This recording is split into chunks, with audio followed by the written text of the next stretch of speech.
A embaixada da Venezuela no Brasil foi invadida por apoiadores de Juan Guaidó, candidato derrotado à presidência venezuelana nas últimas eleições.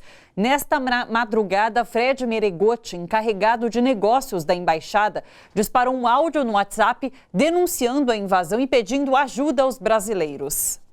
Les informo que, personas extrañas a nuestras instalaciones se están entrando, están violentando el territorio venezolano. Necesitamos ayuda, necesitamos la activación inmediata de todos los movimientos sociales y partidos políticos. Ao amanhecer, de dentro da embaixada, o deputado Paulo Pimenta, do PT, explicou como foi a invasão. Fizeram essa invasão, elas estão fardadas, elas estão todas com a mesma roupa. Claramente não são representantes do povo, não são representantes diplomáticos.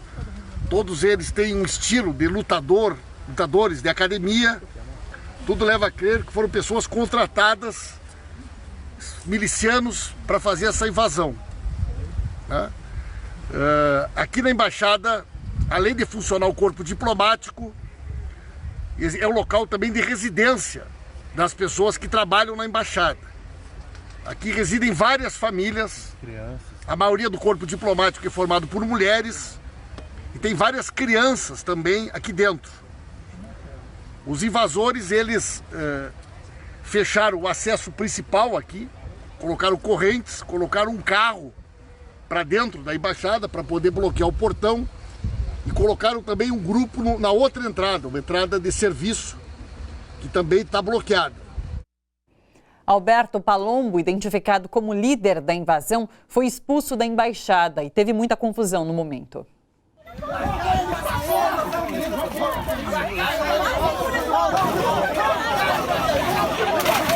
Lixo! Lixo! Lixo! Para mais gente! Sai aí, pelo amor de Deus! Saia! Lixo! Saia! Saia! Grava tudo, grava tudo! Saia! Calma aí, calma aí. Solta aí, solta. Solta aí. Bora aí. Solta! Bora aí. Bora, solta aí. Fecha aí, vai pra lá. Pelo Twitter, o deputado Eduardo Bolsonaro, filho do presidente Jair Bolsonaro, elogiou a ação. Ele lembrou que o Brasil reconhece Guaidó como presidente da Venezuela e que, abre aspas, ao que parece, agora está sendo feito o certo, o justo, fecha aspas. O Ministério das Relações Exteriores enviou um representante à embaixada. Ele tentou convencer o corpo diplomático a sair das instalações. No Chile, vamos lá, vamos dar uma olhada nesse vídeo. Que é minha, que tem outras pessoas morando nela. E eu resolvo, de repente, entrar nessa casa que é minha, para tomar conta da minha casa que está lá, a minha casa que está lá, você não vai poder falar que aquela casa não é minha, a casa é minha. Então, a situação que eu estou lhe dizendo é essa. No Chile, opositores de Sebastián Pinheira atacaram a residência oficial do embaixador da Argentina. José Otávio Gomes afirmou ontem à noite que manifestantes atiraram pedras e tentaram incendiar a casa. E na Bolívia, a senadora Jeanine Áñez se autonomeou presidenta da República. Com a renúncia do presidente Evo Morales e dos presidentes do Senado e da Câmara, Jeanine se colocou como sucessora do cargo. Na cerimônia de posse, por várias vezes, Jeanine segurou a Bíblia.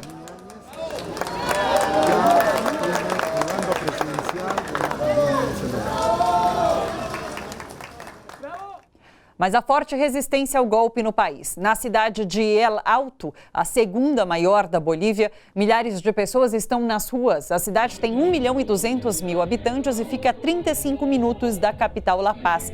As bandeiras que aparecem nas imagens são a Huipala, que é símbolo da diversidade dos povos indígenas e que foi incendiada pelos golpistas nos últimos dias. Última notícia, começou hoje em Brasília a 11ª Cúpula dos BRICS, bloco de países emergentes formado pelo Brasil, China, Índia, África do Sul e Rússia. Por conta desse encontro que acontece no Brasil, o presidente Jair Bolsonaro assinou o decreto que permite o abate de aeronaves suspeitas que sobrevoarem a capital federal nos dias da cúpula. Sobre esses episódios na América do Sul, conversamos agora com o professor Lehen Mirhan, sociólogo e escritor. Olá, professor, que bom te receber hoje aqui novamente. Olá, Thalita, tudo bem com você? Muito obrigado por nos convidar para um comentário novamente. Professor, ontem mesmo a gente conversava aqui no estúdio, você falou sobre a conexão de episódios na América do Sul, na América Latina. Como você interpreta essa invasão da Embaixada da Venezuela no Brasil nessa manhã? Olha, isso é parte de um cenário geopolítico internacional. Em geopolítica você tem as peças, né, como se fosse um tabuleiro de xadrez. O Lula foi solto num dia, 2 dias depois eles derrubam, né, o presidente da Venezuela. Então, eles tiram... Bolívia, a gente ganha, da Bolívia. A gente ganha um bispo, eles derrubam uma torre nossa, né? Está acontecendo isso em vários países, inclusive no Oriente Médio, a região que eu mais estudo, no Líbano e no Iraque, que são governos que têm contradições com os Estados Unidos, estão tendo manifestações parecidas com as nossas de 2013, para desestabilizar aquele governo, né? Agora, esse episódio da embaixada, eu não tenho como não duvidar e suspeitar que tem o dedo, o estímulo da família, seja do pai, seja dos filhos, família Bolsonaro, né? Isso foi feito como se fosse uma provocação para criar um incidente diplomático internacional, né? Existe até a possibilidade dos policiais que estão lá e tal reagir, inclusive de forma violenta, atirar, etc. e tal, e aí seria um pretexto para que outros episódios mais, vamos dizer, até de rompimento com a Venezuela, que é o grande sonho deles, né? O objetivo do Trump, desde o começo do seu mandato, é desestabilizar a Venezuela, então tirar a Venezuela do cenário. A Bolívia é importante, o Chile é importante, mas a Venezuela é a maior reserva de petróleo do planeta. É maior que a Arábia Saudita. Não é um petróleo, um super petroleiro sai lá do Golfo, navega 14 mil quilômetros para chegar e abastecer os Estados Unidos. Você imagina sair da Venezuela, entrar ali no Golfo do México e já está nos Estados Unidos. Então, é uma questão operacional. Então, esse incidente, infelizmente, apoiado pela família, né? O Eduardo fez discurso na Câmara, coloca o Brasil numa situação assim, que eu já até usei esse termo, de um anão diplomático internacional. Isso nos cria muito problema. E Juan Guaidó, hoje, na própria Venezuela, ele não tem muita força. Não, então, o Guaidó mereceria um comentário particular, né? O Guaidó, quem é o Guaidó? O Guaidó é um deputado. Ele se autoproclamou presidente da Venezuela, porque ele não reconheceu a eleição, e aí ele é presidente do parlamento lá. E aí ele falou, não, já que na linha de sucessão o presidente e vice eu não reconheço, eu sou o presidente. Olha, quando ele se proclamou presidente, no mesmo dia, Donald Trump o reconheceu como presidente legítimo da Venezuela. Thalita, o que nós comentamos ontem, a força do Império Americano, no dia seguinte, 34 países do mundo, incluindo Inglaterra, França, Alemanha, reconheceram esta figura que é nada, não teve um voto para presidente, como presidente. Então você vê, agora na Bolívia, tomou posse uma mulher extremamente racista. Ela fez uma postagem no Twitter hoje, dizendo que todos os índios devem ser removidos daquela região, a parte chamada oriental, a chamada Medialuna, né? Santa Cruz, Pando, são as regiões mais ricas, né? Onde ficam os chamados cambas. Falamos isso ontem também, os cambas são os descendentes dos espanhóis, são os mais ricos, e os colhas são os mais pobres, há um preconceito. Então ela propõe a remoção dessas pessoas, dos índios daquela região, e mudar para a parte de baixo, a chamada parte ocidental. Olha, isso nem Netanyahu, que é já não é mais primeiro-ministro, é um primeiro-ministro fascista de Israel, era como se ele propusesse que os 1,5 milhão de palestinos que moram dentro de Israel fossem removidos ou para Ramallah ou para Jordânia. Nem ele fez uma proposta. Isso aí é limpeza étnica, é genocídio. E ela virou presidente da Bolívia. Com quê? Com apoio de quem? Então aparece um presidente do Paraguai que nós nunca conhecemos, um presidente de Honduras que não conhecemos, e aqui um Michel Temer, que ninguém conhecia, evidentemente, só ficou conhecido porque era nosso vice. Então esse é o jogo do imperialismo, né? Remover todos os governos progressistas, patrióticos, não vou dizer de esquerda, não. O Zelaya nunca foi de esquerda lá em Honduras, né?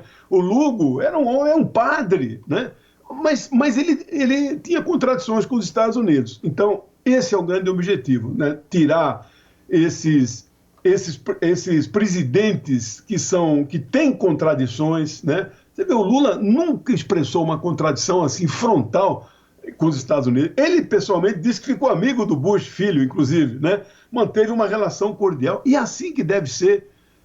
Esse episódio da embaixada é muito ruim para nós nesse momento, Thalita. Agora, assim como você disse que Trump apoiou Juan Guaidó assim que ele se autodeclarou presidente, o Brasil fez o mesmo. E hoje, no encontro do BRICS, Brasil é o único que reconhece Guaidó como presidente da Venezuela. Todos os outros países ali presentes não reconhecem. Você acha que a cúpula existindo nesse momento em que um episódio como a invasão da embaixada acontece aqui no país pode gerar algum atrito nesse encontro de presidentes dos BRICS?